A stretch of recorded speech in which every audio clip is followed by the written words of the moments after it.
जय माता दी। आज मैं आपको अपने जो नीम का प्लांट है हमारा, आप देखिए कितना हेल्दी प्लांट है, बहुत बुशी हो चुका है।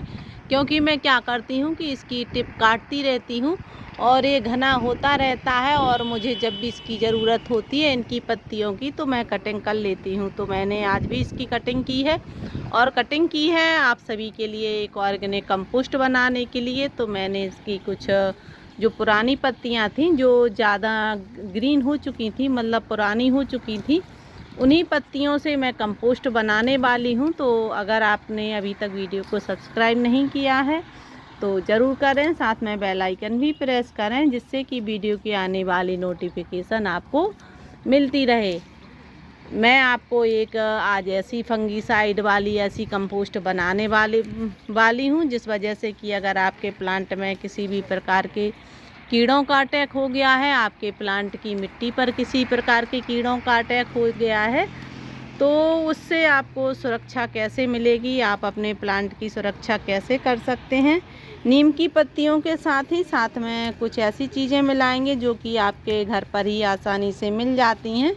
तो चलिए वीडियो में आगे बढ़ते हैं और आपको बताते हैं कि हम आज एक ऐसी कंपोस्ट बनाने वाले हैं जिस वजह से कि हमारे प्लांट की मिट्टी बहुत हेल्दी रहेगी और हमारे प्लांट बहुत ज़्यादा फ्रूटिंग फ्लावरिंग करते रहेंगे। और आप देखिए कि उसका रीजन कितना अच्छा आता है। मैं ढेर सारी जब अपने गार्डन में जो फंगीसाइड वाली कंपोस्ट अपने प्लांट पर देती हूँ, तो आप देखिए कि इसमें कितने ढेर सारे फ्रूट लगे हैं। देखिए कितने सारे इसमें बंच में फ्रूट आए हैं, और आपको किसी भी प्रकार के कीड़े का अटैक हमारे प्लांट पर नहीं दिख रहा होगा। और उसका कारण यही है कि मैं ढेर सारी कंपोस्ट बनाती हूँ अब ऑर्गेनिक वाली अपने प्लांट के लिए, जो कि मैं समय समय पर देती रहती हूँ। उसका रिजल्ट आप देखिए कि कितना ये भरा पड़ा है पूरा फ्रूट के साथ ही। अब इसमें ढेर सारी फ्रूटिंग होने वाली है, और इसकी सुरक्षा के लिए फिर से मैं एक कंपोस्ट अपने प्लांट पर दूंगी, जिस वजह से कि इसमें जो भी कीटाणु आने वाले हैं, जो कीट आने वाले हैं हमारे प्लांट पर, उनका असर हमारे प्लांट पर ना हो और हमारा प्लांट हेल्दी भी रहे। तो चलिए उस कंपोस्ट को हम आपके साथ शेयर करने वाले हैं। और देखिए कि मैंने तोड़ रखी हैं ढेर सारी अपने गार्डन से ही पत्तियां, क्योंकि मैं अपने गार्डन में अपने 4-5 जो नीम के प्लांट हैं वो मैं ग्रो करती रहती हूँ, जिस वजह से कि हमें जब भी ज़रूरत रहती है नीम की पत्तियों की तो कोई भी परेशानी नहीं होती। अगर आप भी अपने गार्डन में अगर वेजिटेबल ग्रो करते हैं और आपके घर में कीड़ों का अटैक होता रहता है, आपके गार्डन में कभी भी कोई भी कीड़े का अटैक हो जाता है, तो उसके लिए फंगीसाइड वाली कंपोस्ट बहुत अच्छी है। आप इस एंजाइम को बनाकर ज़रूर रखिए अपने घर में, और जब भी ज़रूरत हो, जब भी कीटों का अटैक होने वाला है, उसके पहले ही आप अपने इस प्लांट पर अपने पे दे सकते हैं। तो चलिए इसको कैसे बनाते हैं, कैसे अपने प्लांट पर देंगे और आपके प्लांट की हेल्थ कैसी रहेगी, सब बताने वाले हैं आपको इसी वीडियो में। इसके साथ अभी आम बहुत आ रहे हैं, और हर घर में अभी आम आ रहे हैं, और आम की जो अब आप आम काटते हैं अचार के लिए, तो आप देखिए कि उनके अंदर जो उनका जो गोई रहती है, उनके अंदर जो वाइट कलर की रहती है, वो अक्सर फेंक दी जाती हैं। उसका यूज किसी काम में नहीं आता है। पर क्या आपको पता है कि इसका स्वाद थोड़ा कसेला सा रहता है, और जो आम के छिलके रहते हैं इनका भी स्वाद कसेला रहता है, और जो हमारे नीम के पत्ते हैं इनका भी स्वाद कसेला ही रहता है। इन तीनों को अगर हम एक साथ इकट्ठा कर देंगे तो जो हमारे दुश्मन कीट हैं वो हमारे गार्डन से भाग ही जाएंगे। और यही सब हम आपको बताने वाले हैं कि हमारे घर में जो भी हमारे गार्डन में जो भी आक्रमणकारी आने वाले हैं कीड़े, उनकी तैयारी हम पहले से ही कर रखें, जिस वजह से कि वह हमारे घर में घुस ही ना पाएँ। इसके लिए हमने क्या किया है, हमने इसमें करीब 1.5 लीटर पानी का यूज़ किया है, और 1.5 लीटर पानी में मैंने करीब इसमें 200 ग्राम नीम के पत्तों का यूज़ किया है। आप अगर फास्ट इनकी ग्रोथ करना चाहते हैं, अगर तुरंत यूज़ करना चाहते हैं अपने प्लांट पर, तो आप पीसकर इसको मिक्सी से ग्राइंड कर अच्छे से और फिर इन सभी का मिश्रण बना सकते हैं। पर मेरे पास इस तरह से काफ़ी मटेरियल बना रहता है।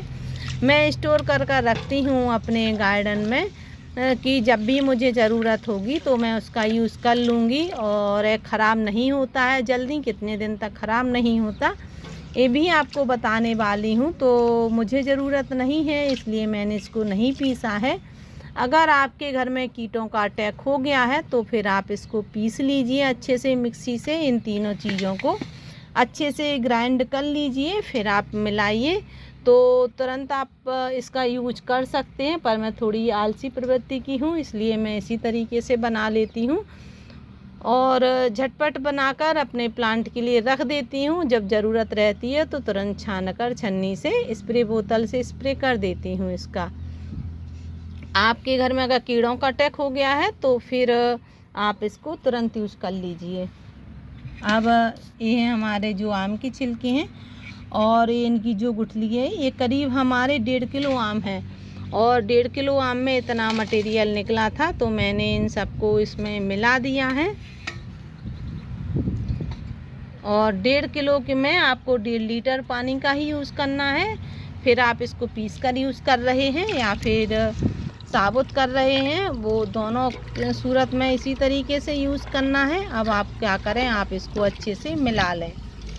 यह तरीका दोनों के लिए बताया जा रहा है इसलिए एक के लिए बताएंगे, आप दोनों के लिए समझ सकते हैं। जैसे कि आपने पीस के मिलाया है तब भी आपको अच्छे से इसको मिलाना है। करीब ज़्यादा नहीं तो आपको 10 घंटे तो इसको रखना ही पड़ेगा पीसने के बाद आप 10 घंटे बना रख के रात में आप बना लीजिए और सुबह स्प्रे कर दीजिए। या फिर सुबह बना लीजिए तो शाम को स्प्रे कर सकते हैं। और अगर स्प्रे नहीं करना है तो फिर आप इस तरह से भी बना सकते हैं। अगर आप मेरी तरह आलसी नहीं हैं तो फिर पीस लीजिए। अब हमने क्या किया, इसको बना लिया है। अब हम इसको छोड़ देंगे करीब 1 महीने के लिए। 1 महीने के लिए क्यों छोड़ना है, जिससे इसकी बहुत ज़्यादा इसकी पावर शक्ति बढ़ जाएगी। क्योंकि हमें बारिश की भी तैयारी करनी है और मैं बारिश की ही तैयारी कर रही हूँ। इस वजह से इसको हम 1 महीने बाद यूज कर सकते हैं। और अगर आपके घर में कीटों का अटैक हो गया है तो फिर वही है कि आप पीस कर यूज कर लीजिए इसको। अगर आपको स्टोर कर बारिश के लिए रखना है तो अभी ढेर सारे आम आ रहे हैं तो आप इनको बना कर रख लीजिए 1 महीने में। 1 महीने में बहुत पावरफुल एक कंपोस्ट तैयार हो जाएगी। और अगर आपको डायरेक्ट अपनी मिट्टी पर देना है तो फिर आप इसको 8 दिन बाद भी अपने प्लांट पर दे सकते हैं। तो आप पर वही है बात कि आपको इस तरह से रोज़ मिलाना पड़ेगा। इसको ढककर रखना है, खुली जगह पर नहीं रखना है। क्योंकि जो नीम की पत्तियां हैं इनका जो कसेलापन है पूरी हवा में फैलता है, इस वजह से इसको ढककर रखना है। और 8 दिन बाद आप देखेंगे कि इसका कलर बिल्कुल ग्रीन कलर का हो गया है तो फिर आप अपने प्लांट पर इसको दे सकते हैं। और मात्रा आपको कितनी रखनी है, आपको करीब 200 ग्राम को 1 लीटर पानी में मिलाना है। क्योंकि अगर आपके प्लांट पर चींटियों का अटैक हो गया है, कीड़ों का अटैक हो गया है तो फिर आपको थोड़ी ज़्यादा मात्रा मिलानी ही पड़ेगी। इसलिए आप 1 लीटर में 200 ग्राम इस लिक्विड को मिला लीजिए। और आप अपने प्लांट की रूट्स जितनी उसकी प्लांट की मिट्टी है पूरे में हो जाना चाहिए, इतना पानी देना है आपको। अगर आपके पास ज़्यादा प्लांट हैं तो आप ज़्यादा मात्रा में बना लीजिए और कम प्लांट हैं तो कम मात्रा में बना लीजिए। मेरे पास काफ़ी बना हुआ है इसलिए मैं इसको रख लूँगी। और अगर मैं 1 महीने रखूँगी तो इसका 100 ग्राम ही यूज़ होना है, 2 महीने रखूँगी तो 50 ग्राम यूज़ होना है। और अगर आप 8 दिन में यूज़ कर रहे हैं तो 200 ग्राम यूज़ होना है। क्योंकि इसकी जो जितने दिन तक आप रखेंगे उतनी ज़्यादा इसकी पावर शक्ति बढ़ती जाएगी और वह आपके लिए उतना ही फ़ायदा करेगा। इसलिए आपको अगर ज़्यादा क्वांटिटी में चाहिए तो आप ज़्यादा मात्रा में छिलकों का यूज़ कीजिए या फिर ज़्यादा समय के लिए कीजिए या फिर पीस कर कीजिए। इतने ऑप्शन आपको दे दिए हैं हमने और इससे आपके प्लांट पर कोई भी कीड़ों का अटैक नहीं होगा। आप इसको स्प्रे बोतल में भरकर अच्छे से छान लीजिए, करीब 2 बार छान लीजिए।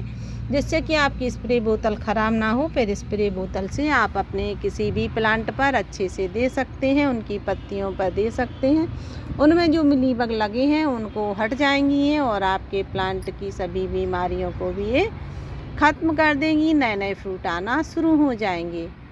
तो अगर आपको अपने घर में इसी तरीके से अगर प्लांट हेल्दी चाहिए, उनमें फ्रूटिंग फ्लावरिंग भी चाहिए, तो आप कंपोस्ट बना लीजिए। अगर आपको वीडियो अच्छी लगी हो तो वीडियो को लाइक शेयर एंड सब्सक्राइब करें। Thank you.